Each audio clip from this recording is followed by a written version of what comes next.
Assalamualaikum warahmatullahi wabarakatuh. Alhamdulillahilladzi asbagha alaina ni'amahu dhahiratan wa batinah, wassalatu wassalamu ala rasulillah wa ala alihi wa sahbihi wa mawalah. Asyhadu an la ilaha illallah wahdahu la syarika lah wa asyhadu anna Muhammadan abduhu wa rasuluhu la nabiyya ba'dah.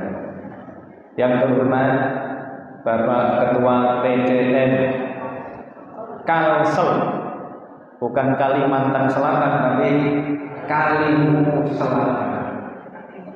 Yang terhormat Bapak-bapak pengurus PJN Kalsel, ibu-ibu pengurus Aisyah Kalsel, bapak-bapak, ibu-ibu, hadirin wal hadirat, ada adik-adik juga yang berbahagia. Ini semua berbahagia, Bu? Alhamdulillah. Silakan yang baru datang masuk aja. Bapak-bapak dan ibu-ibu semua, ini karena waktunya hanya 1 jam. Biasanya materi saya, kalau saya kuliah itu biasanya minimal 2 jam. Tapi ini cuma 1 jam, maka akan saya manfaatkan dengan cepat. Pada pagi hari ini saya ingin menyampaikan materi tentang 7 kewajiban kita pada Al-Quran. Pinter, Pak? 7. Jadi ada 7 kewajiban kita pada Al-Quran. Nah, nanti bapak-bapak dan ibu-ibu sudah melakukan yang mana? Nanti ngerayangi dirinya sendiri. Ngerayangi tahu kan, Bu? Ngerayangi itu apa? Ngeragapi dirinya sendiri. Nanti yang bisa dilakukan yang mana? Yang kira-kira sebenarnya bisa dilakukan tapi tidak dilakukan karena sudah kelewat. Oh, nanti akan berusaha. Oh, ini nanti anak saya, cucu saya harus bisa melakukan 7-7-nya, insya Allah. Bapak-bapak dan ibu-ibu, ada 7 kewajiban kita pada Al-Quran. Yang pertama, membacanya. Yang kedua, mengartikannya. Yang ketiga, menghafalkannya. Yang keempat, merenungkannya. Yang kelima, mengerjakannya. Yang keenam, mengajarkannya. Dan yang ketujuh, memperjuangkannya. Bapak-bapak dan ibu-ibu, membaca Al-Quran itu penting karena namanya saja Al-Quran. Al-Quran itu berasal dari kata qoro'a yaqra'u Quran. Qoro'a artinya apa, Bu? Membaca. Berarti kalau jadi Quran artinya jadi apa, Pak? Bacaan. Diserap ke dalam bahasa Indonesia menjadi koran. Bapak-bapak dan ibu-ibu tahu koran kan? Kalau koran itu harus diapakan? Dibaca. Kalau sudah dibaca boleh jadi bungkus kacang. Tetapi fungsi utamanya mestinya diapakan? Dibaca untuk bacaan. Itu kalau koran. Tapi kalau Quran beda lagi. Kalau Quran itu muncul hari ini, besok sudah beda lagi.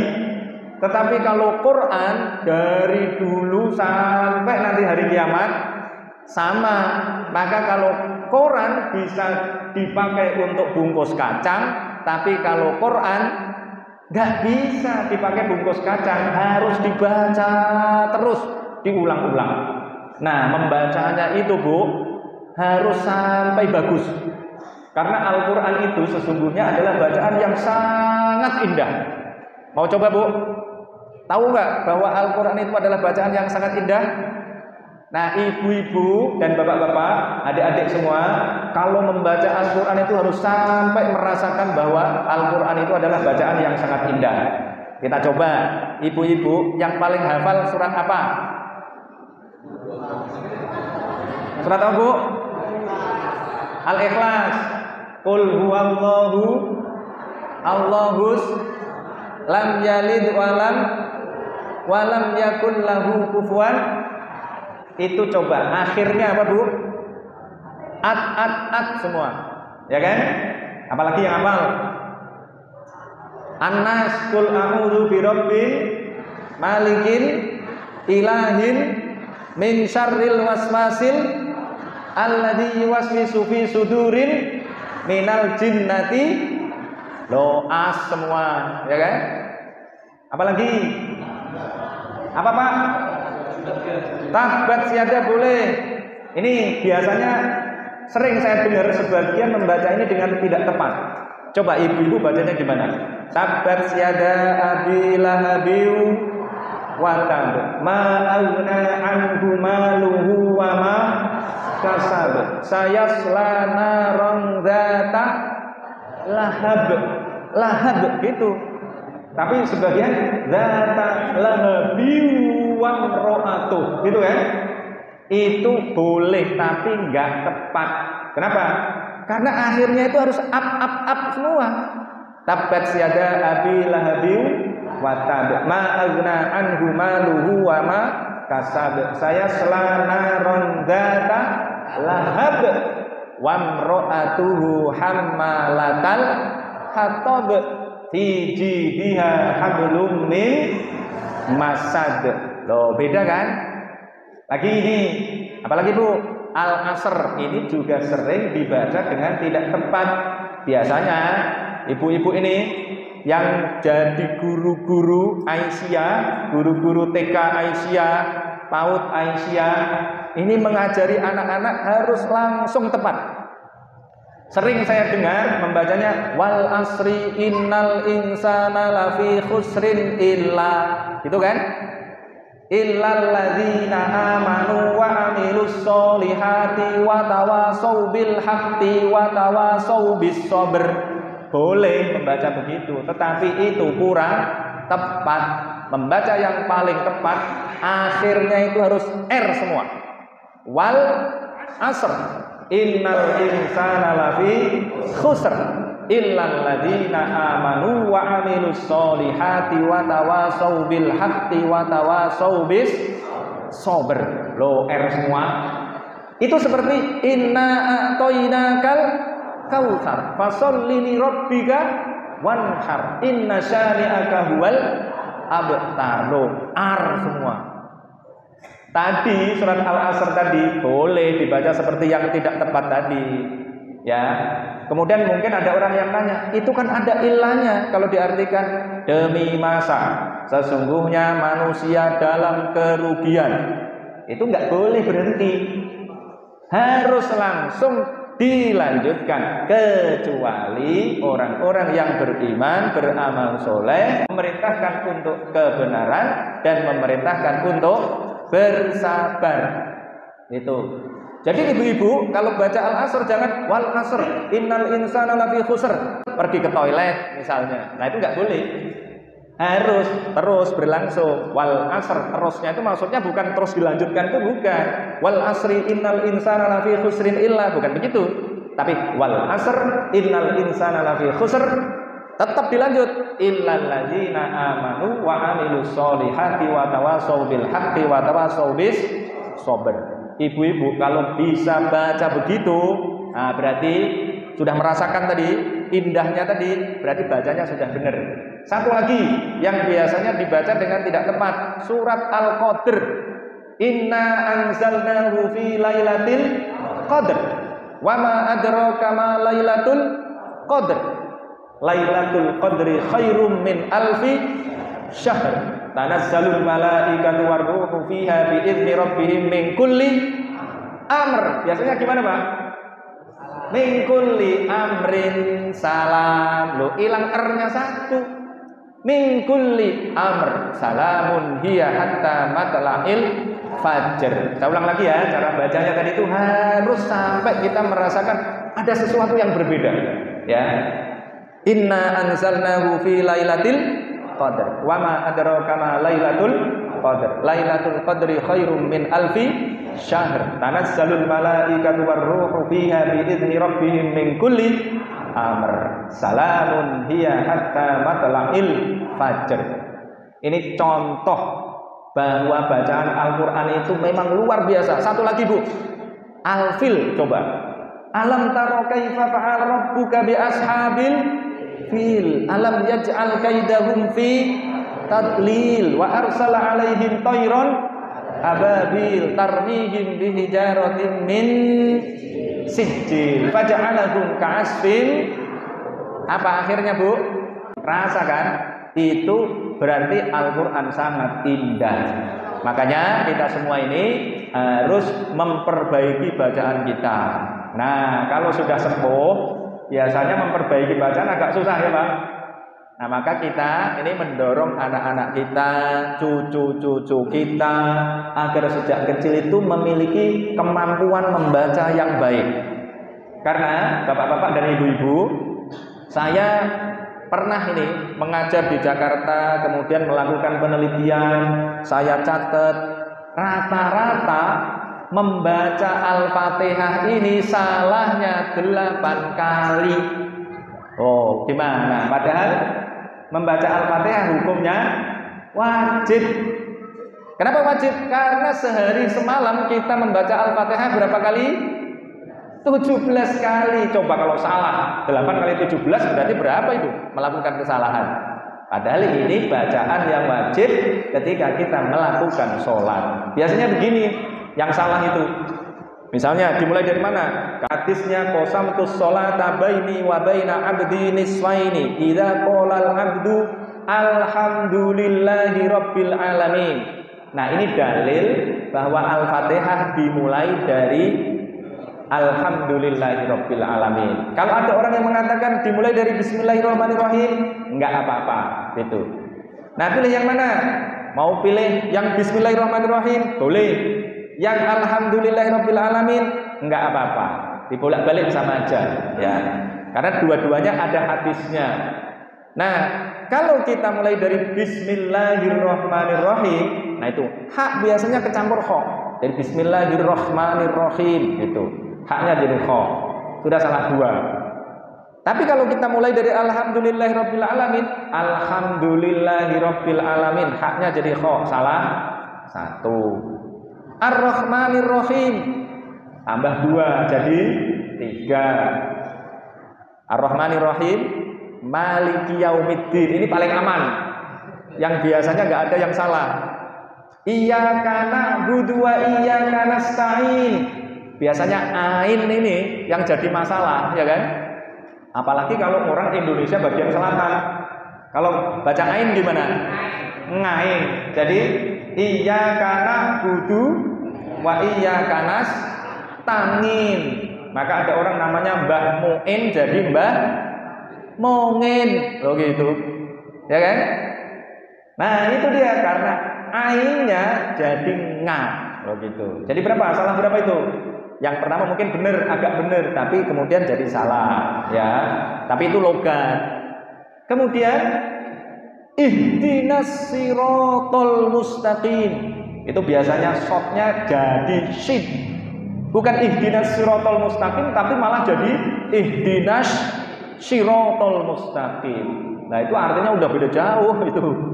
Nah, maka kalau shotnya salah, berarti salahnya akan dua. Karena ayat berikutnya adalah siratal ladzina an'amta 'alaihim ghairil maghdubi 'alaihim waladdallin. Nah, itu udah berapa tadi itu? Nah, saya hitung itu rata-ratanya salah 8 kali. Maka Bapak dan Ibu semua, ini pengajian pagi ini menjadi kesadaran kita semua bahwa kita harus terus memperbaiki bacaan Al-Quran kita sampai benar. Yang penting kita usaha. Nanti insya Allah berapapun hasilnya nanti akan dilihat oleh Allah. Oh Pak, ini aktivis-aktivis Muhammadiyah, anggota Muhammadiyah Kalimantan Selatan ini, kok Kalimantan Selatan? Kaliwungu Selatan ini sudah belajar dengan serius. Hasilnya misalnya 80, bagus.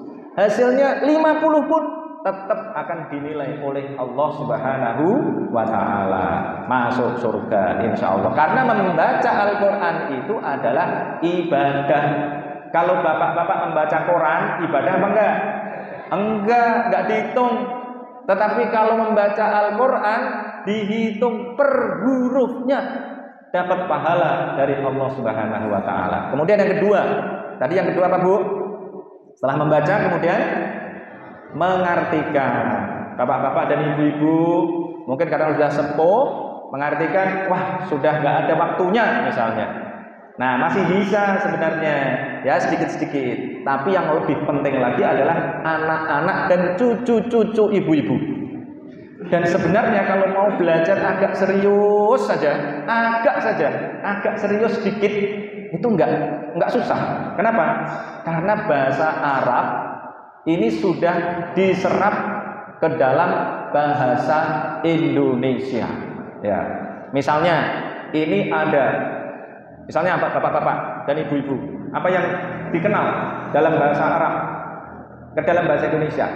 Misalnya nih, Dewan Perwakilan Rakyat. Dewan itu artinya adalah kumpulan. Perwakilan dari kata wakil. Wakil itu artinya apa, Bu? Wakil itu artinya penguasa. Rakyat artinya apa, Bu? Berasal dari kata ro'a, yar'a, ro'iyah. Ro'a itu artinya menggembala. Angon artinya. Nah, kemudian ro'iyah itu artinya gembalaan. Sing diingon. Sing diingon apa, Bu?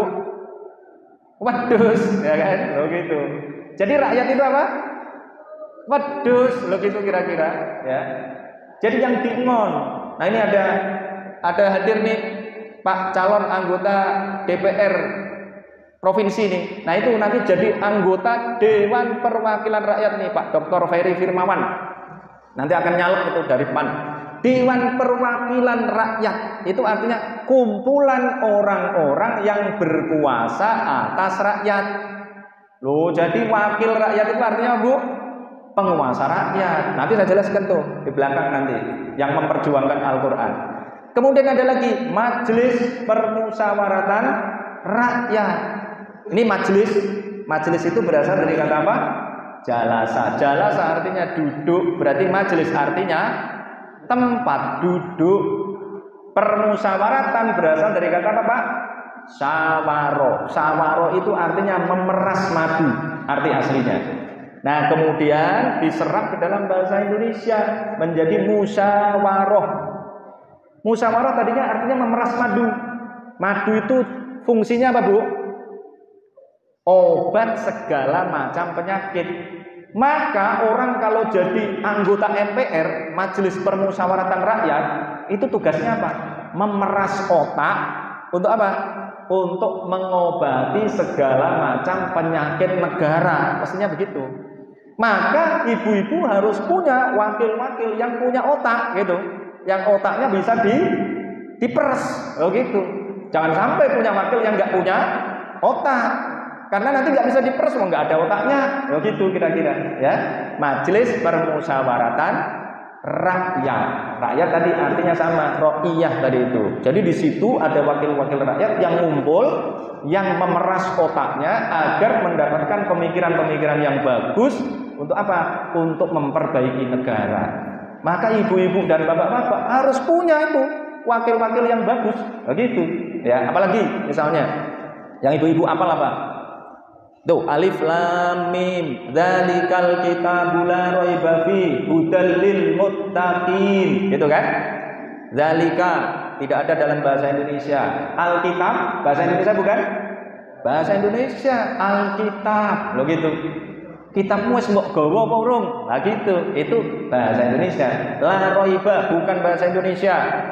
Hudal lil muttaqin. Hudan kemudian membentuk kata hidayah. Wah, kalau ada orang nggak baik gitu, atau orang belum Islam, ibu-ibu senang sama dia, ya bapak-bapak, wah kagum sama dia, orang itu baik sekali, sayangnya kok belum mendapatkan hidayah. Semoga dia mendapatkan hidayah masuk Islam. Loh, hidayah bahasa Arab diserap ke dalam bahasa Indonesia. Lil muttaqin itu berasal dari kata takwa. Takwa diserap ke dalam bahasa Indonesia menjadi takut. Loh, jadi takut itu bahasa Arab.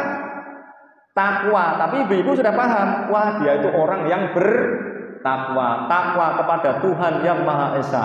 Tapi tadi itu masih dibahasakan Indonesia lagi. Takwa menjadi takut. Bahkan kalau diguyon-guyon itu, takwa itu apa? Takut pada istri tua. Gitu. Ya, itu biasanya ini teman-teman yang muda-muda itu ya biasanya gitu, takut pada istri tua. Ini guyon ya.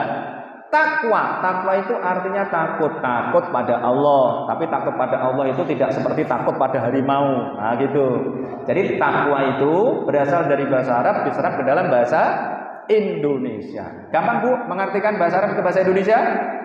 Gampang aslinya. Cuma kadang-kadang di lembaga pendidikan kita ini ngajarinya itu terlalu bulet. Padahal gampang. Wong di dalam Al-Quran itu cuma ada 77.439 kata.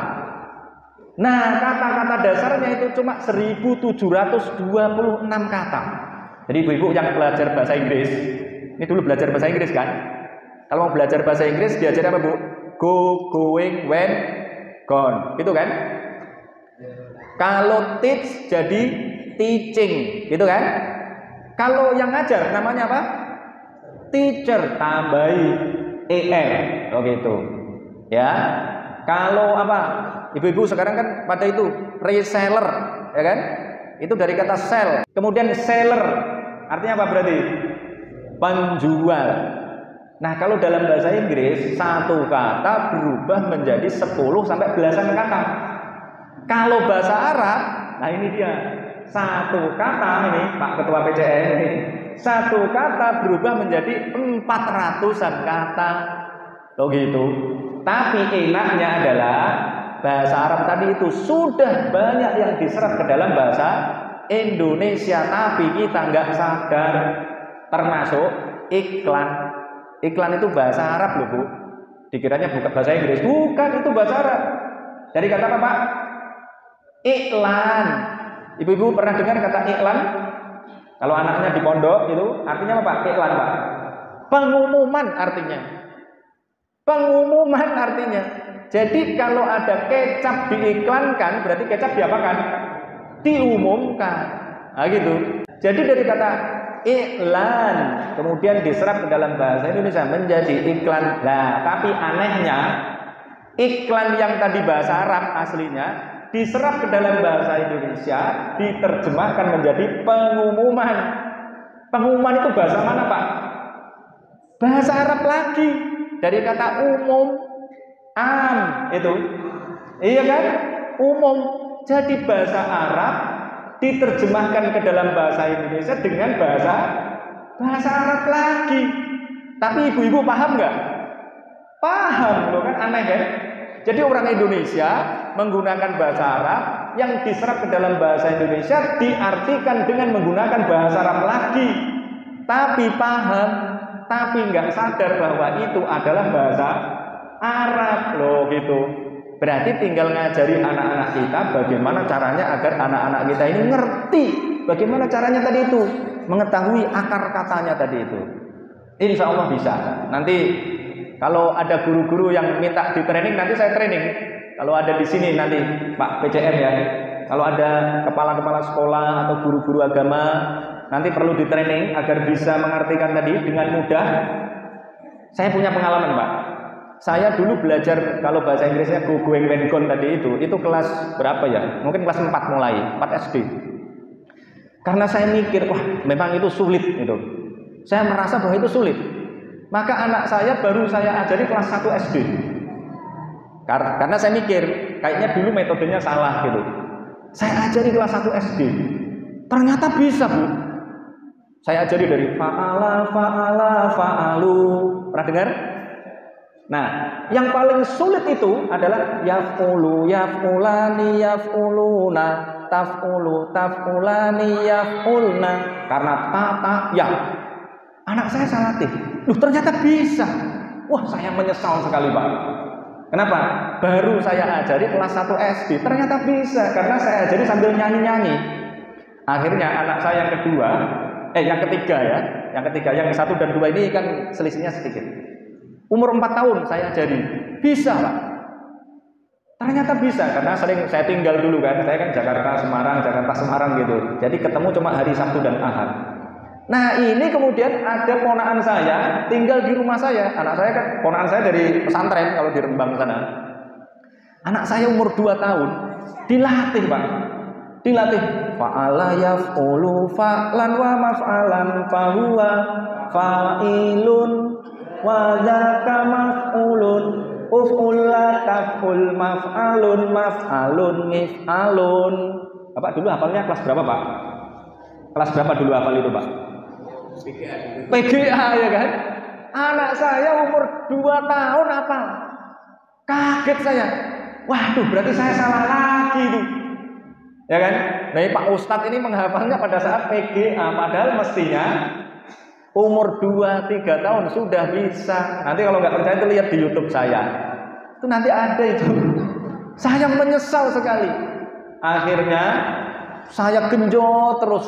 Ternyata bisa. Tapi caranya bagaimana? Nah, ini nanti ibu-ibu yang guru-guru PAUD, caranya bagaimana? Nyanyi. Jangan dianggap itu sebagai pelajaran, tapi itu dianggap sebagai nyanyian. Seperti anak-anak nyanyi cicak-cicak di dinding.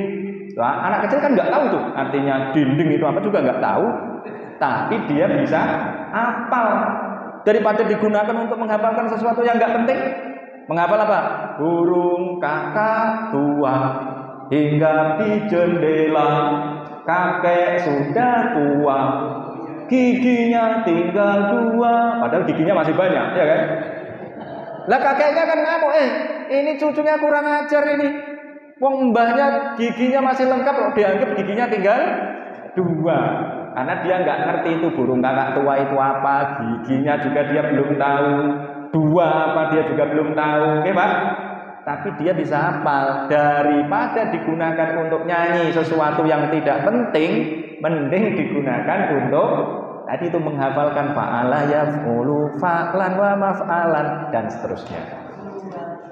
Yang ketiga Pak, yang ketiga Bapak dan Ibu semua. Yang ketiga apa tadi Bu? Menghafalkan. Menghafal itu gampang atau susah? Menghafalkan itu aslinya itu enggak susah-susah amat. Saya sudah pernah mengalami dulu waktu SMP, SD, SMP, menghafalkan itu sulit sekali.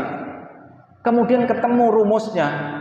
Rumusnya gimana? Ngerti artinya dulu. Kalau ngerti artinya baru dihafalkan, itu gampang. Kalau bapak-bapak dan ibu-ibu punya anak-anaknya disuruh menghafalkan Al-Quran tapi dia nggak ngerti artinya, itu sama dengan menyiksa anak. Loh, ini agak ekstrim ini saya. Kenapa? Saya sudah penelitian. Contohnya gini Pak, nih siapa yang mau saya jadikan sebagai kelinci percobaan? Mau Mas? Tirukan saya. Mau Pak? Gini, mau Pak? Bapaknya aja ya. Tirukan ya.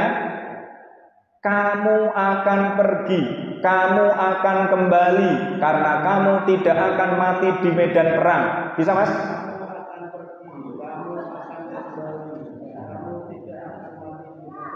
Iya, kasih hadiah Pak Ferry. Sekali langsung hafal, kamu akan pergi, kamu akan kembali karena kamu tidak akan mati di medan perang. Itu bahasa Indonesia. Sekarang bahasa Yunani ya Mas. Tirukan ya. Konsentrasi. Pak siapa? Pak Mariono. Ibis redibis num quam peribis in armis. Nggak bisa, ya kan? Bisa Bu? Ibis redibis num quam peribis in armis. Yang bisa siapa? Saya kasih hadiah 300.000. Wah, kok berani? Hadiahnya kok banyak amat. Sudah saya ukur Bu. Sudah berbagai macam forum saya datangi. Biasanya bisa menirukan yang ibis redibis num quam peribis in armis itu pada pengulangan ke-7. Jadi saya tidak akan kehilangan uang 300.000 gitu kira-kira. Nah itu kalau anak-anak menghafalkan sesuatu yang kita nggak ngerti artinya, maka anak-anak itu akan stres. Oh gitu. Tapi kalau anak-anak tahu artinya akan gampang. Maka saya alhamdulillah dulu menghafalkan Al-Quran kelas 1 SMA. Sebelum naik kelas 3 saya sudah selesai. 1,5 tahun dulu saya menghafalkan Al-Quran. Alhamdulillah, ini tak pameri dikit ya kan, biar semangat ya. Itu begitu Bu. Anak kecil bisa asalkan sudah mengerti artinya. Dan anak SMP bisa. Saya punya sekolah pondok di Rembang. Nanti kalau ada yang mau yang menghafalkan Al-Quran di sini, saya punya sekolah di Rembang karena saya dulu lahir di Rembang sana. Itu anak-anak SMP, berarti usia 12 tahun, 13 tahun, itu kalau dilatih setengah tahun aja sudah bisa mulai mengartikan Al-Qur'an. Nah, setelah mengartikan Al-Qur'an bisa, baru boleh menghafalkan Al-Qur'an. Karena saya sudah sering mendapatkan laporan dari bapak-bapak, dari ibu-ibu, "Pak Ustadz, itu anak saya sudah menghafalkan Al-Qur'an. Sekarang sudah dapat 6 juz." Wah, dengan bangga sekali 6 juz. 6 juz itu banyak atau sedikit, Bu? Saya tanya, 6 juz itu dihafalkan berapa tahun? 3 tahun, Pak Ustadz. Kemudian saya pura-pura agak bego dikit. Coba kita hitung, kalau 3 tahun menghafalkan 6 juz, berarti 1 tahunnya berapa juz, Pak? Berapa juz? Kalau 3 tahun dapat 6 juz, berarti setahunnya dapat berapa? 2 juz. Berarti untuk menghafalkan 30 juz perlu berapa tahun, Bu? 15 tahun. Kalau 15 tahun berarti kalau dia SMP tadi itu nanti lulus doktor itu belum hafal Al-Qur'an. Loh gitu, ya. Maka kita ini karena orang Muhammadiyah ini orang berpendidikan, harus selalu berubah. Nah, kalau ada metode yang bagus, lebih bagus, harus kita gunakan. Saya juga begitu. Wah, ini ternyata nggak cocok, saya ubah. Nah, gitu. Akhirnya mendapatkan cara-cara yang lebih bagus. Nah, dengan cara begitu, ini sudah saya buktikan tadi, ya. Berarti kan ilmiah. Buktinya itu ilmiah. Ini adalah cara baru. Nah, gitu. Nah, jadi anak-anak kita menjadi mudah untuk menghafalkan Al-Qur'an. Tidak stres lagi, malah seneng. Saya itu sering, Pak, diundang oleh teman-teman saya. Ada yang dari luar negeri diundang kemana? Mas Nasi datang ini. Dan teman saya ada yang jadi dubes Spanyol. Ini teman saya di Jakarta dulu. Saya jadi dubes Spanyol. Mas Nasi sekali-sekali datang ke sini dong untuk melihat-lihat itu sisa-sisa kejayaan Islam di sini, gitu. Atau kemana gitu.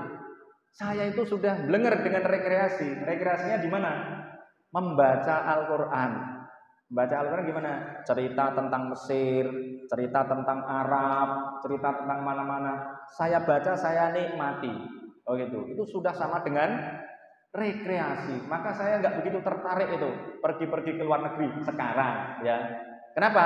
Karena saya harus ngurusi santri-santri, harus sering di rumah. Nanti kalau saya tinggal pergi, bubar nanti pesantrennya. Itu. Tapi nanti suatu saat perlu juga nanti riset, penelitian ke luar negeri gitu.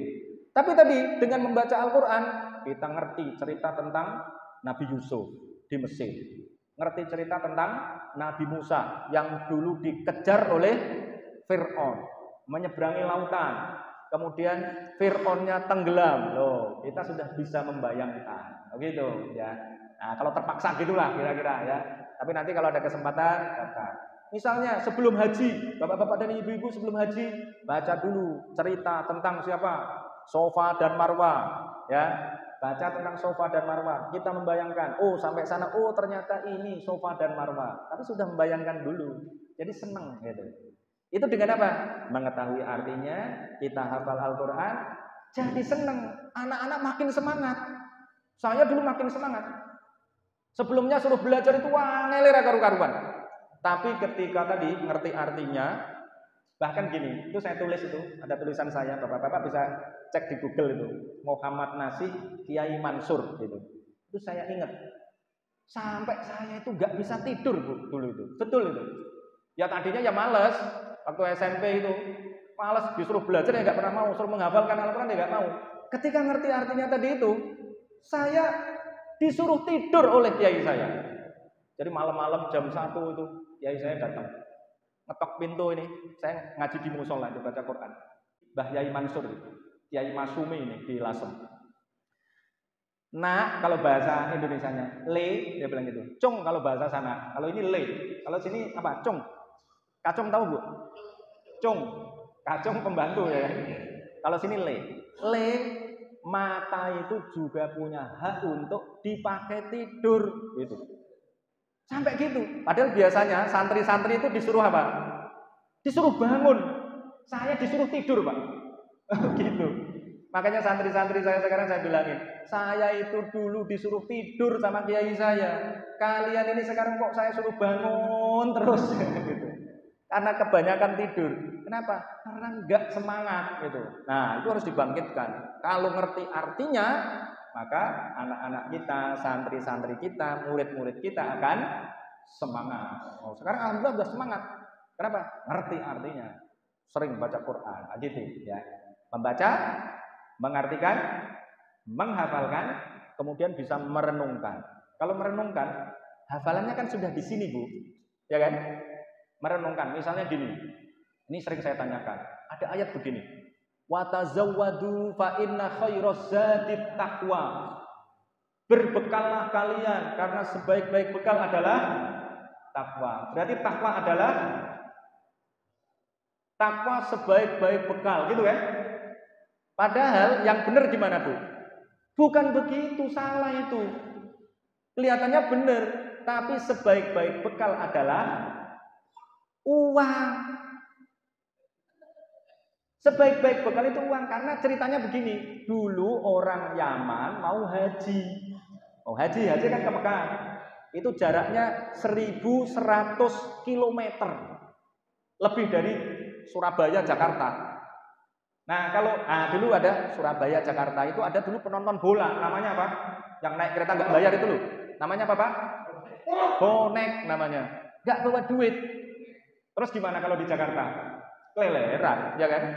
Sama dulu jamaah haji di Yaman tadi itu mau pergi ke Mekah. Mereka kepedean.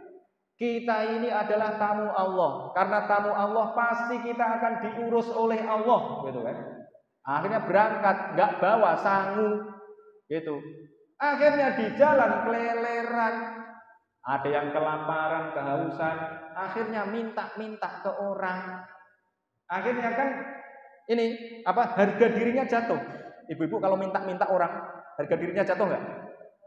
Harga diri yang jatuh itu bukan takwa, gitu. Orang kalau suka minta, itu takwanya hilang. Tapi bukan Muhammadiyah, ini ngajak anggotanya bukan. Kalau itu malah harus, ya kan?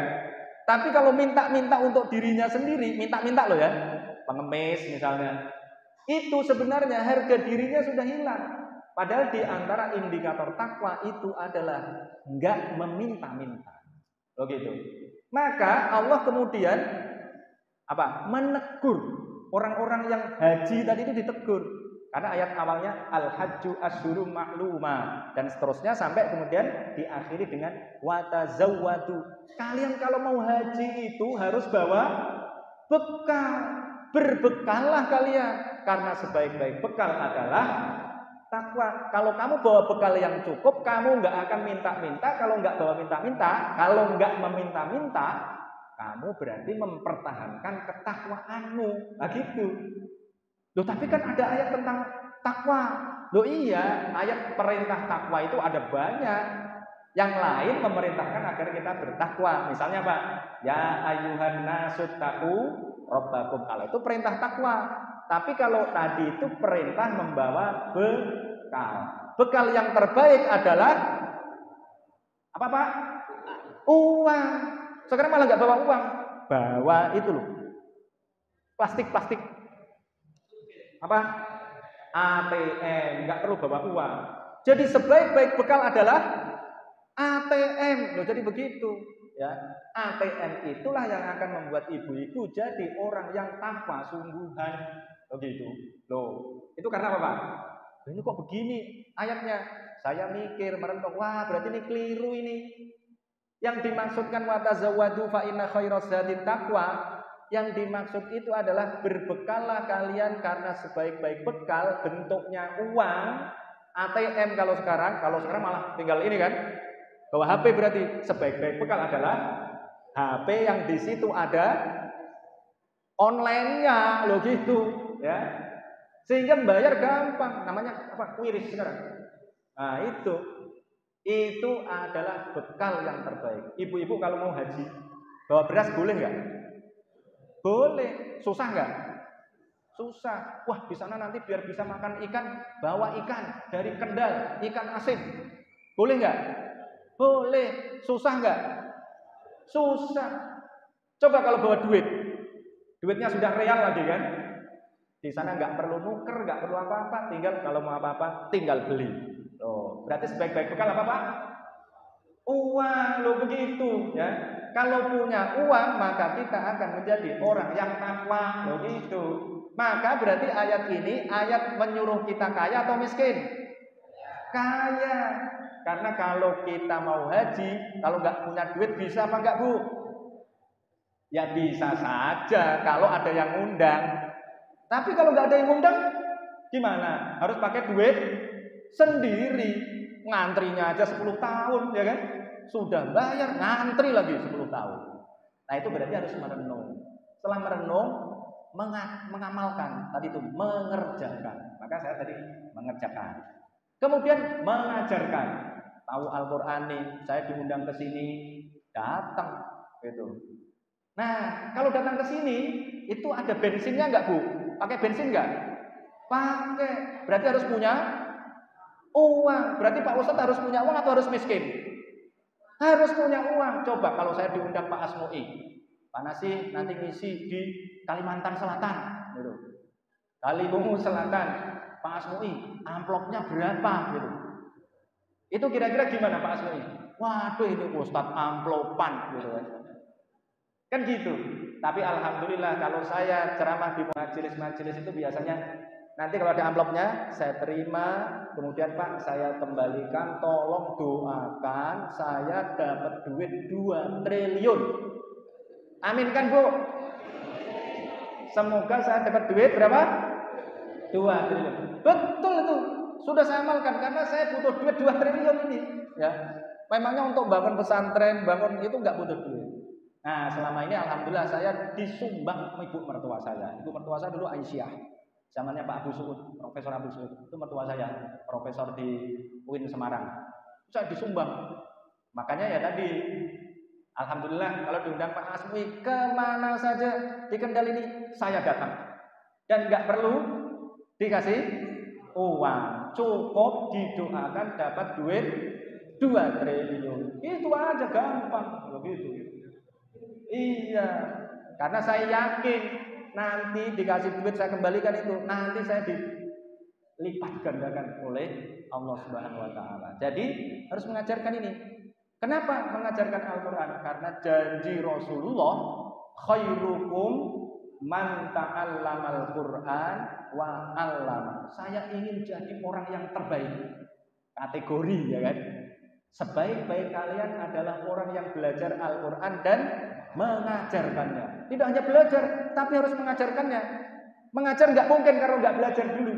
Maka harus belajar dan kemudian mengajarkannya. Mengajarkannya itu ya kadang-kadang gitu, kadang-kadang di rumah, di pesantren tiap pagi. Tadi pagi misalnya saya ngajar dulu, baru berangkat ke sini. Nanti sore habis maghrib ngajar lagi gitu. Dan itu nggak boleh minta bayaran. Nah itu yang benar ya.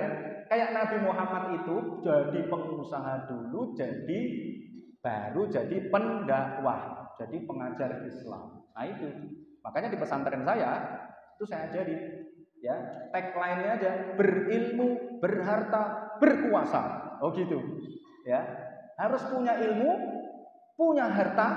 Kalau punya harta tadi itu datang kemana saja, nggak repot. Bensinnya itu nggak repot kita, tapi sudah ada, tinggal berangkat saja. Nah gitu. Di sana angon kambing, pelihara bebek, angon sapi, dan lain-lain. Jadi kalau ada yang mau sekolah di sana, silakan. Yang kaya bayar sendiri, yang tidak mampu nanti saya kasih beasiswa, insya Allah. Ada itunya, kuotanya ada. Untuk keluarga yang menengah ke bawah ada kuotanya. Nah, ibu-ibu tadi sudah berapa? 6 ya kan? Membaca, mengartikan, menghafalkan, merenungkan, mengerjakan, mengajarkan, kemudian memperjuangkan. Saya ini dosen ilmu politik, Ibu. Saya ngajar ilmu politik di Pasca Sarjana Ilmu Politik UI dan di FISIP UNJ di Universitas Indonesia dan di Universitas Muhammadiyah Jakarta. Saya itu dulu memperjuangkan apa ini? Ini yang berkaitan dengan ibu-ibu agar ibu-ibu paham. Bapak-bapak juga pasti paham. Nanti kalau nggak percaya ketik di Google.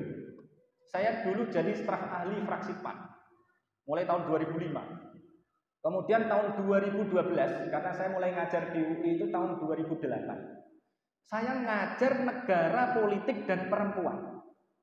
Saya baca, ternyata di Kanada itu ada cuti hamil itu sampai belasan bulan. Waktu itu saya baca kok 18 bulan, tapi saya cari-cari lagi kok nggak sampai segitu. Tapi lebih lama dibandingkan Indonesia. Kemudian ada di negara Skandinavia, beberapa negara itu di Skandinavia itu cuti hamil, melahirkan, menyusui untuk ibu-ibu, itu dulu saya baca ada yang 29 bulan. Tapi kalau di Indonesia berapa Bu? Cuti 3 bulan. Loh gitu. Saya datang ke ketua fraksi PAN, dulu namanya Mas Catur. Nanti silahkan di googling. Saya bilang gitu, gini, nama Mas Catur. Saya bilang begini, Mas Catur, kalau kita berpolitik cuma gini-gini aja, nggak berkah, saya bilang gitu. Terus gimana, Pak Nasir? Kita harus perjuangkan Al-Quran. Maksudnya gimana? Ya apa yang ada di dalam Al-Quran itu harus kita bikin undang-undangnya. Terus apa yang harus dibikin? Saya punya satu. Karena tadi itu saya ngajar tadi itu kan jadi punya pengalaman. Di Indonesia ini aneh. Aktivisnya banyak kok. Yang dari Islam ini kok cuti hamil, melahirkan, menyusuinya cuma berapa Bu tadi? 3 bulan. Kanada aja belasan bulan, saya bilang gitu. Padahal, nah ini karena istri saya dokter spesialis anak. Jadi saya mulai belajar. Apa itu yang menyebabkan anak pinter? Yang menyebabkan anak pinter itu diantaranya apa Bu? Air susu ibu. Karena kalau anaknya minum air susu ibu, maka dia akan mendapatkan zat-zat yang luar biasa yang tidak didapatkan dari susu formula. Kalau dia minum air susu ibunya, berarti dia anak manusia. Tapi kalau dia minum air susu sapi, berarti dia anak sapi. Ibu-ibu anak sapi atau anak manusia? Manusia, alhamdulillah. Kayak saya dulu, kenapa alhamdulillah walaupun badan saya kecil begini, tapi saya ini sehat, kemana-mana kuat gitu. Kenapa? Karena dulu saya nyusu pada ibu saya punya anak-anak ngaji gitu. Saya sering dibawa oleh mbak-mbak itu, dibawa ke rumahnya, saya disusui emaknya. Jadi ibu susu saya itu banyak gitu. Iya betul.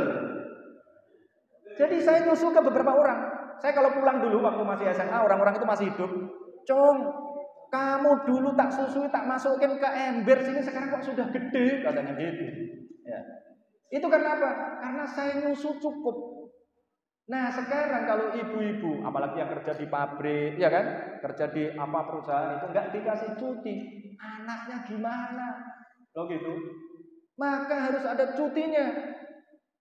Saya usulkan karena di dalam Al-Quran itu ada ayat wal walidatu yurdi'na auladahunna haulaini kamilaini liman aroda ayyutim marrodoha. Berapa tahun Pak? 2 tahun. Jadi anak-anak ini harus nyusu 2 tahun. Pak Catur mikir, waduh kok 2 tahun, lama amat katanya. Terus beraninya berapa? Setahun berani enggak? Jangan 2 setahun. Kalau setahun kita dimusuhi pengusaha katanya. Nanti kan perusahaannya menurun kan keuntungannya ya. Udah beraninya berapa? Saya bilang gitu. Tapi jangan 3 bulan, terlalu sedikit. Dia bilang kemudian, kalau 9 bulan aja gimana? Bisa nggak kamu bikin argumentasi yang seolah-olah rasional? Saya langsung tangkep. Oke, 9 bulan. Saya bikin argumentasinya. Argumentasinya adalah perempuan bisa melahirkan walaupun prematur usianya berapa Bu? 6 bulan gitu. Berarti mulai 6 bulan perempuan harus dikasih cuti. Tapi ternyata kalau perempuan melahirkan pada usia 9 bulan, berarti sudah kepake 3 bulan. Ibu-ibu harus menyusui anaknya, ngasih ASI eksklusif berapa bulan? Berapa Bu? Berapa? 6 bulan, jangan sampai nggak tahu ini ibu-ibu. Minimal 6 bulan. Berarti 3 tambah 6 berapa Pak? 9. Langsung saya tangkap. Sudah sesuai dengan Al-Quran belum? Belum. Tapi kalau nggak saya tangkap, selamanya akan 3 bulan. Begitu. Kemudian diperjuangkan. Itu tahun 2013. Sampai hari ini, kapan itu? Kira-kira 3 bulan yang lalu, saya ketemu Mbak Desi Ratnasari. Desi Ratnasari tahu kan? tenda biru ya, sekarang anggota DPR. Saya tanya, Mbak Desi, gimana dulu yang saya perjuangkan dulu? Waduh, Mas Kasih, belum ada yang dukung katanya. Partai-partai belum mau, gitu. Tapi sudah berapa tahun tuh? Berarti sudah 10 tahun untuk memperjuangkan gitu aja. Itu butuh waktu berapa? 10 tahun. Jadi nggak gampang, Pak. Nah, itu dia kenapa politik ini harus dijalani. Makanya bapak-bapak dan ibu-ibu, bikinlah anak-anak yang pintar. Kalau anaknya pintar, nanti punya duit, ya. Kemudian apa? Tadi itu, ya harus ada yang berpolitik. Kalau nggak berpolitik begitu, ya kebijakan politiknya nanti jelek. Makanya ini saya biasanya ini menyampaikan, semoga 3 menit ini cukup waktunya. Ibu-ibu dan bapak-bapak ini sebenarnya sudah akrab dengan nyanyian politik, tapi dianggap dolanan. Lagunya itu lir-ilir. Apal Bu? Lir-ilir, lir-ilir, tandure wis sumilir, tak ijo royo-royo, tak sengguh penganten anyar. Cahangon, cahangon, dan seterusnya. Maksudnya gimana itu? Lir-ilir. Lir-ilir itu apa artinya Bu? Kok santai-santai. Lir-ilir itu artinya lilir-lilir, sadar-sadar, tandure wis sumilir. Dulu pejuang-pejuang awal Islam di Jawa ini, dulunya kan Hindu. Kemudian seolah-olah nanam, sudah ngajari orang Islam, kemudian seperti tandur yang wis sumilir, sudah tumbuh. Yang tadinya enggak Islam jadi Islam. Tandure wis sumilir, tak ijo royo-royo. Ijo itu simbol Islam. Makanya dulu zaman Orde Baru itu partai yang Islam partai apa? P3. Warnanya apa Pak? Ijo, warna surga. Tak ijo royo-royo, tak sengguh pengantin anyar. Orang kalau anyaran masuk Islam itu semangat nggak Pak? Semangat sekali. Seperti pengantin anyar. Pengantin anyar itu dulu kalau bapak-bapak dan ibu-ibu, ini bahasa Kendalnya apa nih? Nek jima itu sehari berapa kali Pak? Semangat nggak? Sekarang? Loyo sekarang. Seperti itu. Semangatnya itu seperti semangat pengantin baru.